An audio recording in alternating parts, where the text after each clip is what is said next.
All right, guys. Hi, I'm Mike Merna again, so I won't go into me because we just talked, and I think we can probably just go pretty quickly since we're all old friends now. Yes, Shermika Dunner. Presently, I serve as a senior manager, customer and channel marketing at Kimberly-Clark. Sarah Sachs again. Lindsay Ryder, I'm the Senior Director of Public Affairs and Brand Engagement at Carter's. Lauren Flanigan, back again, Director of Portfolio Marketing and Partnerships at Mondelēz. All right, let's jump right in. Oh, Okay. Okay. all right. So last panel of the day. Thanks for sticking around. There's about 15 more people here than I expected, so this is perfect. Thank y'all. There's been with women in leadership, I think we can all say in fairness and honesty, there's still a lot of work to be done. A lot of progress has been made over the last 10, 20 years, but the work's not done. And I hope that we leave in the next 30 minutes, especially the men in a room here. What can we be doing on a daily basis? What can we be thinking about, maybe thinking differently to be a better ally? And that's where I really like to start. We hear that word tossed around a lot. I think there's probably 100 different definitions of what that means, but I would just love to know what can a man, what does it mean to be an ally for women in this context? How can we do better? Anybody want to start? I can kick it off. I think ally is a term that's often like tossed around. It's like the newest cool buzzword. For me, I think an ally is someone who is willing to use their positions of power and influence to maybe help someone else who may need it, especially from an equity standpoint. And I think the way that men can really be allies to women in the workplace is I'll give some examples on what's happened in my career. Oftentimes we get caught up in the perceived notions of gender roles, right? I've been at meetings where I'm leading the meeting. I'm the boss of the show, but my personality is not the one that will say I'm the boss, right? Because I lead from a place of humility. But it's when I've come into the room, people are like, "Oh, you're the secretary. Can you take the notes or something?" I'm like, "No, this is actually my meeting. I love secretaries, but this is my meeting." So I think from those examples, really relinquishing those perceived notions of what gender does what, if you will. And also, I would say for men to really be allies for women in the workplace, specifically for me as a Black woman, is that intersectionality of race and gender. Who are you promoting to the top? How are you talking about a woman when she's not in the room? Are you interrupting someone when they're speaking? Those sort of things. And I think we need other men who are more confident to go to one another and say, you know what? Everybody on my team looks like me. That's a problem. So I need to go out and I need to fix that problem instead of us saying, oh, there's a dearth of women talent. There's not a dearth of talent. You just aren't looking for it. So those would be some of my key points. Great. Anybody else? That was a really good answer. The only thing I would add to that is, and I think that this is an ally for not just women, taking a look when you're in the room and just making sure that there are varying voices at the table. And I think that it's an acknowledgement of you tend to gravitate to who you look like. So whether it's women or men or Black women or white women, and I think that we look to allies to kind of notice those things and change the dynamic of a meeting, or making sure that you are, oh, Lindsay, that was a great point, acknowledging, the where the idea came from. And I think a lot of things are definitely not intentional. And I would put myself into that, mix of not always looking to make sure all the voices are being heard. And I think that that's one thing that we all could probably take away, is to just make sure that that's top of mind for all of us. I think I'll just add, kind of maybe even beyond being an ally, I think it's important to really value diversity of thought, diversity of experience, and understand why it's important. If you don't hold that belief, I think inside of yourself, inside your heart, then it's impossible to really then, be inclusive and ask people for their input. And so I think really kind of digging deep and figuring out why it's important to have diversity of opinion on teams or in meetings is part of it too. And I think, we may get into this later, but as a woman, I have maybe some different responsibilities. I have different experiences outside of work. And I think an ally for women would not hold that against me. they would try to seek to understand, but really just look at my work and my thought and what I bring to the table as opposed to any other kind of extraneous thing that's happening. Do you feel like there are significant number of allies in your organizations? Do you find that that's changing at all? What trend what's the trajectory, I should say? Yeah, I think one thing I just will quickly add to what everyone has said about allyship is I think the important thing is that being an ally is not a title, it's an action. And I think that's really the differentiator. So it's, it's not just like saying I support women, it's taking on a mentor who is a woman, or it is, to Lindsay's point, I like what you said. I think something so common for women is to be overtalked or to have your work misattributed to someone else.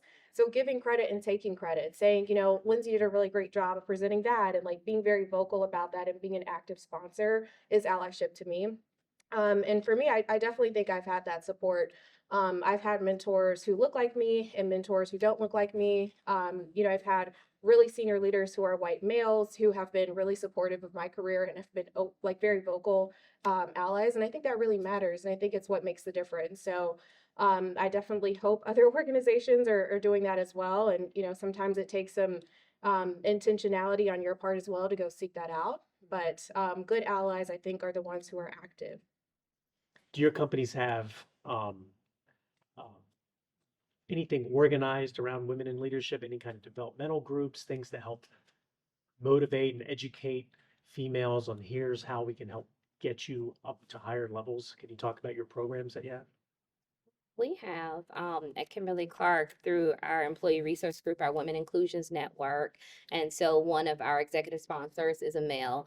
And the point of that is really helping women get to the next level in their careers, depending on where you want to go. So you are matched with mentors, whether it's male or female, but we have a lot of our top senior leadership who are males who help women accelerate their careers. Additionally, we have other groups as well with our African Ancestry Employee Network, which I also lead. And so we have a lot of male allies who come on and say, hey, this person may want mentorship. So we started what we would call it AAN Villages for primarily our Black employees. And so they are sponsored by people who may not look like them throughout the organization to say, hey, I see your talent. This is where you want to go. Let's help you get there. Awesome. We do at Coca-Cola also have a women's BRG, and I think they do a great job of creating programming. And at one point we had sort of like lean in peer circles. I will say I do think that the men at Coca-Cola are not very involved in that organization. I think that's an opportunity. So we have one as well. It's called We Lead, Women Executive Leadership. And we just opened it up to men like in the last year. Yeah. So maybe it should have been done 5 years ago. I don't know, but at least we are trying to do that. So I agree. I think men have a role to play, and we should be active in these things, not just passive and kind of watching it, right? Yeah. Any other things you can talk about with your I organization? think ours is very similar to what you expressed. We also have a huge mentor program and mentor circles. And oftentimes, female leaders will lead those, all women, women's groups. Cool. All right. So I think we all in this room have gotten to a certain point in our career where it's really important to start thinking about how do we give back, right? There's been people that have influenced us and mentored us. When you would think about giving advice to people that are entering into the marketplace now, they want to get into marketing, what advice would you give to young women coming out of college? And would it be different than advice you would give to a young man even? I'll start. But just really quickly, I did want to just also add to the last point is I think one thing that I would really commend Mondelēz on is that there's the ERGs where we have kind of like the mentorship, but we also have through talent discussions, if you're like at a certain level of performance or a certain level of leadership, you're actually formally assigned a sponsor or an advocate. And I think it's something a lot of organizations should consider adopting outside of those employee resource groups, because I do think it actually helps to level the playing field if you're formally assigned someone versus having to seek it out informally. So just want to add that really quickly. And then in terms of advice that I would give, I definitely would say that it probably would differ between a young man versus a young woman. I would say that in general, I do think having that mentorship is important. If it's not formally assigned, going out and seeking it. And then I think one thing that women also do is we're not very good sometimes at talking about our accomplishments and like putting ourselves out there, advocating for ourselves as well. whether that's negotiating salary or whether it's raising your hand and say, actually, I did that, or I'm proud of this, or talking about your work in a way that doesn't come off, negatively or arrogant, which I think a lot of women have the concern that they're going to come off in a way that isn't going to be well received. But talking about your work and making sure that it's known what you're contributing to the business, I think is just something you have to push yourself to do a little more intentionally. I would say, having managed both men and women, and many who are new to the organization or sort of young in their careers, I do find that I frequently have to coach women more to kind of along the lines of what you were saying, be more aggressive, be more confident, go for an interview even if you're not 100% ready. Whereas the men, I think, just sort of have that innately more frequently. So I am pushing people on my team to step up, speak up, not be shy about their, ideas and accomplishments more so than the men. Not apologizing as often. Definitely not My apologize. daughters apologize often. I'm like, Yeah. you don't need to apologize for this, right? Like there's a weird Yes, dynamic there that I think we have to definitely. overcome. How about you, Shermika? Anything? I think my advice, it may differ for, I don't know if it would differ honestly for male or female, but the first thing I tell a lot of my mentees is to be authentic, right? Of course, that doesn't mean that people say bring your full self to work, but To a degree. don't do Yeah. that. Don't do that. Not all the It depends on the person Not too, all the right? way. Exactly. Not all the way. But be authentic in who you are. Also, one thing that I've noticed between male and female mentees that I've had, males are more, I want to get here, I want to do this, and females can maybe be a little bit more passive. And so I always tell ladies to be direct. One thing that I've noticed when a woman is direct, she's seen as aggressive or rude. When a man is direct, oh, he's the boss, right? Mhm. And so I've seen that all throughout my career, and that's something that I've personally challenged with. So be direct. And then lastly, I always give a piece of advice that may be a little bit unpopular in its approach is that don't sit at tables where you aren't being fed. So if you aren't being valued at the organization or wherever it is, then maybe it may be time for you to move on and continue to progress your career. And especially for women, I tell them never let anyone tell you that you are too ambitious. I've heard that several times in my career, but my male colleagues, people like, oh yeah, you can be CEO or something from that example. So never let anyone tell you that you are too ambitious. And a piece of advice my mentor gave me probably well over 13 years ago is this. And she said, Shermika, never let anyone tell you that you need to take a step back in your career, because once you take a step back, it is hard for you to continue to move forward. And oftentimes women, I've been told this, and some of you all by the head nods may have been as well, that in order for me to go to the next level, I need to go back because I'm too high up or I make too much money, if you will. So that is one piece of advice I always give to mentees. Step forward, not back. I think I have like the most unique experience because I'm in retail. I've always been in fashion retail and it is super dominated by women. So my advice probably would be different to young women coming into the retail space because sometimes it's being direct and not getting into like a mill of gossip with women or not taking, getting into the politics of the work environment. Cause like women against women crime like happens a lot. A lot. A lot. So I think as you get into more corporate spaces, it's less and less. But I mean, I started off in really small agency for 10 years. That was, it's the 12th employee there, and it grew to like 170 people. I was there, and that was just like a lot of women in one room in one room. So I would say that, to not get caught up in that inner office kind of politics is probably something that I don't know if men really even think about that, as much as kind of it's just assumed that women congregate and talk about things. So to kind of just stay high and tight about that. Stay above the fray. Yeah. Yeah. Always good advice for anybody. Yes. Yes. When I think of women that I've worked for, and I've worked for a lot more women than men actually, I've learned a ton. There's one in particular, her name's Lori Weisberg. If you ever happen to see this, Lori, one of the best. And one thing I learned from her is she was extremely tough and direct and yet vulnerable. So when you talk about authenticity, she really brought this authentic self to the table every day. But the vulnerability piece was really amazing to me. She was, and she's talking about well balanced, and I don't think enough men have the confidence to be vulnerable at the right times. And I think that that humility goes a long way in getting people to follow you. Have you had leaders that have inspired you that you can talk to? Any examples? I think I agree that being vulnerable is an amazing quality in a leader. Makes them more human, makes them, makes me want to follow more. I think, and you kind of mentioned this earlier, that finding that right balance of vulnerability as a woman is challenging because you don't want a man or the others on the team to think that you're weak, that you're soft. Oh, she's crying all the time, whatever it is.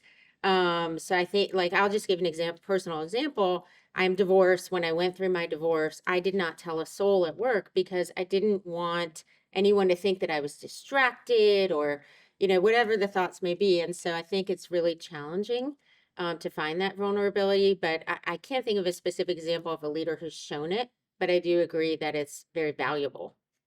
Right. I would agree with that. I think there is a specific person that comes to mind for me. Her name is Katie Williams. She was previously our VP of Marketing at Mondelēz. She's now CMO at, I never know if it's Halion or Halion or how to pronounce it, but formerly GSK. And I think she is really phenomenal at being authentic. And she actually really gave me that kind of like hard advice very early in my career that I was coming across as not vulnerable enough. And it was very much exactly kind of like what you're saying, in that you don't want to be perceived as not capable or too emotional or whatever it may be. So it's difficult to sort of strike that balance in being authentic and being vulnerable, but it not being perceived negatively. So she's one of the first people that gave me that advice and really mentored me through getting to a place of being more vulnerable. And I do think it makes a difference as a leader. Anybody else? I would say for me, I started in corporate before I knew what the word corporate meant, quite candidly. And so, with one of my first jobs well before the marketing career, when I did work study as administrative work, my first boss, Yolanda Russell, she gave me so many pearls or gems that today I still tell her, thank you, thank you.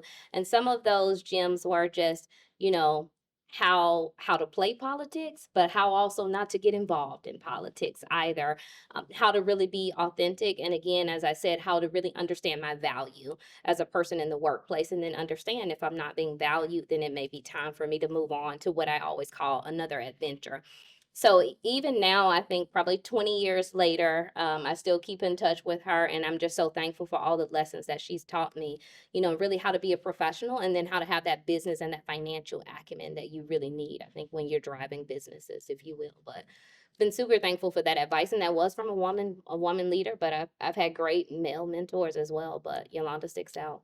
Awesome. For me, I had the privilege and the honor of working for Sarah Blakely at Spanx. And I mean, she's like the ultimate feminist boss, right? But I handled her personal brand. So I got to experience a lot of sessions like this on, large stages with her. And I think when she would talk about being the only woman in a room at trying to get finance or selling product and in a very super authentic way of taking people in the bathroom and showing, how Spanx works. She kind of really, I guess, kind of built into me and a lot of the other women that work for her is not being so scared of failing. So, really kind of ridding yourself of the fear of failure and being your most authentic self. And just she, happens to be like one of the best spokesperson for, not worrying about failing. So I think a lot of those kind of lessons are, gender kind of agnostic. Sure. But she's an amazing boss, to work with. Cool. Not sure how we are on time, but let's open it up. Anybody have questions? Hi. My question is, it's twofold. One, it's great that y'all's companies all have these amazing departments and programs to help women and mentorship. But a lot of us work for much smaller companies or startups, and so we don't have access to that kind of support. How would you, what would your advice be to find a mentor? And also, if you want to be a mentor to someone, what is the biggest things that you should, keep in mind or that you want to try to do? I can take that one. I think it's most important for you to be responsible for the mentorship that you want. So I often hear, in women's organizations, like, you are in a leadership position, you need to extend your hand, but like can't necessarily pull you up. So I think that it's your responsibility to seek out somebody that you really admire. And, people always say, don't meet your heroes, but when you actually like reach out to them, it might be, it might feel like a really lofty thing, but most people are super flattered and they want to help. So I guess don't be afraid and have fear and just reach out to somebody that you really admire. But then it's kind of on you to set up those calls or the coffees, or really, really come prepared with questions. Um, and I think that's what makes a true valuable mentor. I've been really fortunate to have outstanding mentors. I don't have a traditional background. I have a fashion merchandising degree, and really everything I learned about communication and public relations was from internships and a mentor. So I think that it can really be like career and life changing, but it's really on you to kind of own it. I agree with that. And I'll add that I think in Atlanta, there are a number of different organizations that you can join outside of your company. I can't think of what it's called now. I think it's On Board. It used to be Network of Executive Women. It is Um, work of executive. Yeah, I changed or it. I think you it's know, now next up. Yeah, next up, that's it. thank you. Next up, thank you. Tons of you can look in your community, whether it's your church or synagogue or, people that but I definitely would echo that once you find the people who you admire and you want to mentor, then it's really on you to make it happen, be organized, come with thoughtful questions, make sure that you're making the most of your time and theirs. I would just add a couple things to what Sarah and Lindsay are saying. I think just two things really. It's one, if it's someone in your organization, try to find someone who's going to be in those rooms when the talent conversations are happening. I think that's a really big unlock, is that having multiple people who can speak on your behalf beyond your manager does a lot to help accelerate your career. So I'd say if it's in your organization, someone who's also in that room with your manager. And then the other thing I would add, in addition to kind of like what Lindsay's saying, someone you admire, like someone who has a skill set that you don't think you're as strong in. So if you're not great at public speaking, find someone who is, or if there's like, some more financial acumen you need, find someone who's great at that and use it to kind of like shore up yourself as a talent as well. Okay. Just to add one Yep. point, LinkedIn is a good way to find mentors. And then also we talk a lot about mentorship and sponsorship from that perspective there. You really want to align your mentor. A mentor has to have that relationship with you, right? So that they feel that they want to spend their time, and you do have to come prepared. But I would say LinkedIn is an also good source for mentorship and to really find those individuals. Do you have any advice for the dads in the room who have incredible daughters? Don't know if they'll go into business, don't know where they're gonna go, but they're just starting to learn how to advocate themselves. Like, well, I have a 7-year-old who work a lot with her on this. But I want to make sure she knows that it shouldn't be something we're working on, it should be natural. So any advice you either wish you got back then or you have now that we could, I could do better? Great question. I love that question. I have 2 daughters. They're 8 and 10. So I extra love this question. Can I just say my daughter's nickname is Delicious Nightmare? Okay. Okay, I like that. Wow. Never heard those 2 words put together. Sessions. I might have to steal that for my 8-year-old, actually. Drink and liquid death. Yes. I think it is. Well, this is how I think about parenting my 2 daughters, and it may or may not be right, but really encouraging them to be authentic and who they are, not trying to force them to be something else. One of my kids is shy, one is not, just sort of letting them flourish in their own unique way. I think teaching them to advocate for themselves. I can't always call the teacher. Sometimes you have to go talk to them.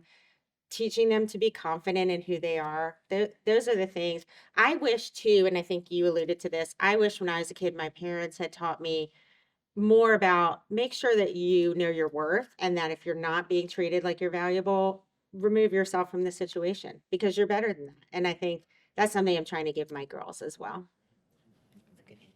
Very good. One question. Yeah, please. Yeah, sure. So, all right, there's a lot of men here and a lot of men managed. What one word or one sentence, what would you tell us to help us understand the female mindset? In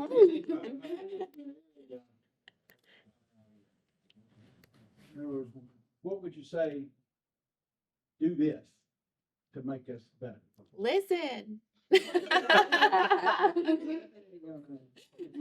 Listen and ask the question, I think would be my advice. Truly ask, ask what are you experiencing? What are you facing as a woman? That's, you don't know.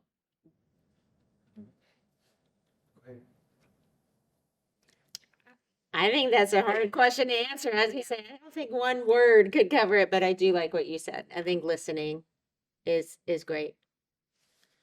Did you have? My thing is this, for me, it's all about equity, right?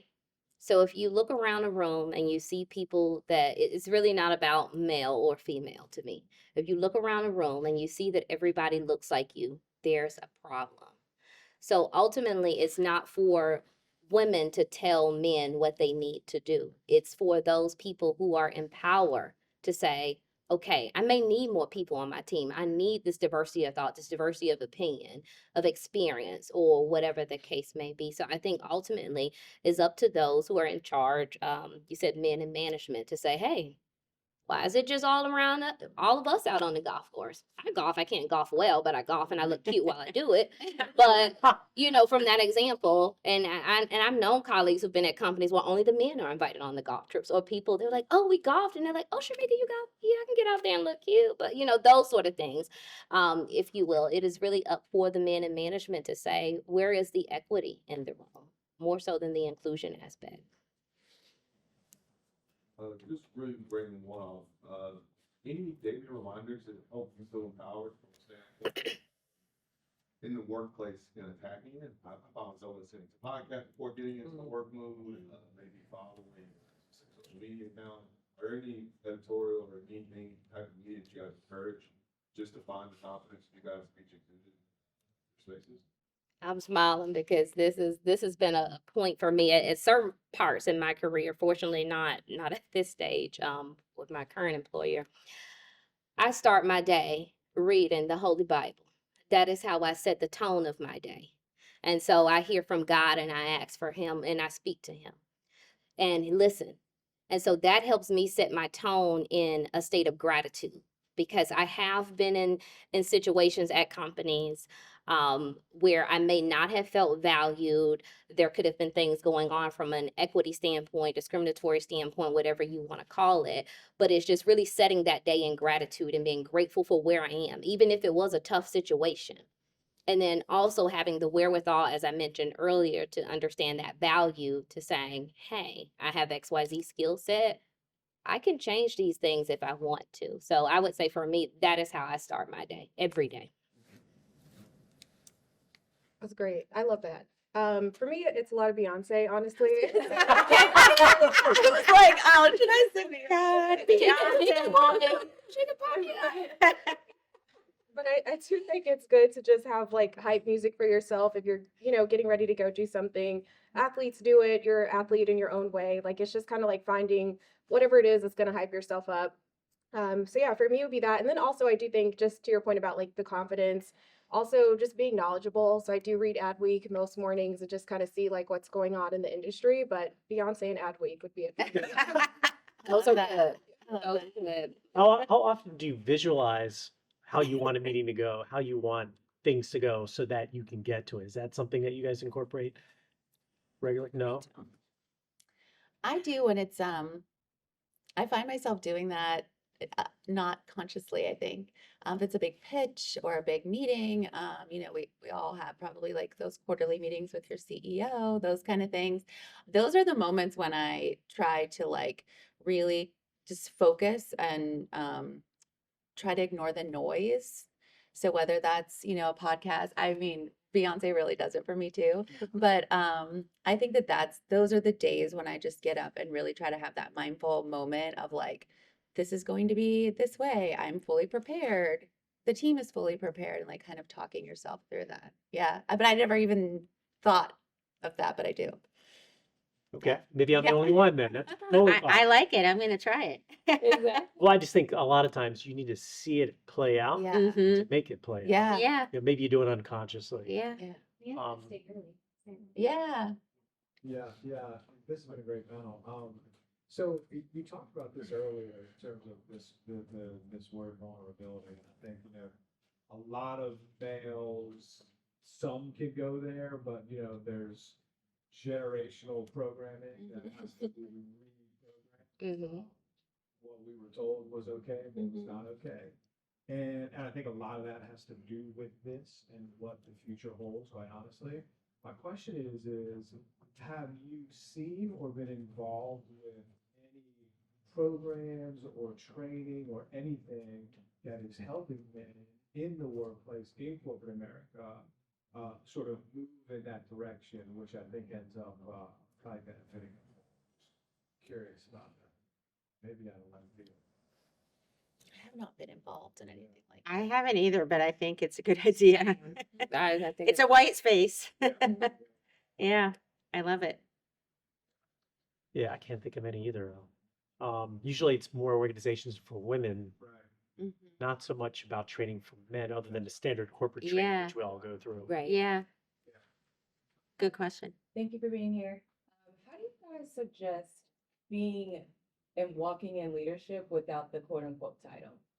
Do you have some examples of how you've done that, or just, I mean, you keep saying like be an advocate for yourself and speak up. But to do certain things, it does require you to be in a position of leadership, but to be able to effectively have an impact, sometimes you have to do it without the title. So do you have some Yeah. suggestions? Yeah, go ahead.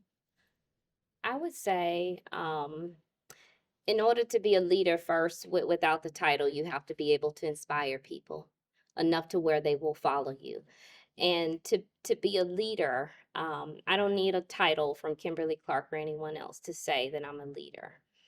I serve. And that is ultimately the way that you are a leader, by serving your people. I do a lot within KC, a lot outside on different boards. But when people see that you have a servant's heart and you are a servant leader, they have no choice but to follow your vision, especially if you're giving them a vision that you're setting for them, you're helping inspire, and you're bringing people along the way. They will ultimately buy into that. So ultimately, it ties back to that service and really that tenet of how we treat people. People never forget how you treat them.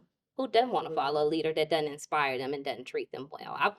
There have been leaders I would follow anywhere.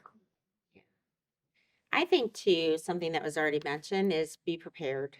Know what you're talking about, because I agree that you need to inspire, you need to treat people well. But if you don't know what you're talking about, no one's going to listen to you either. So, be buttoned up.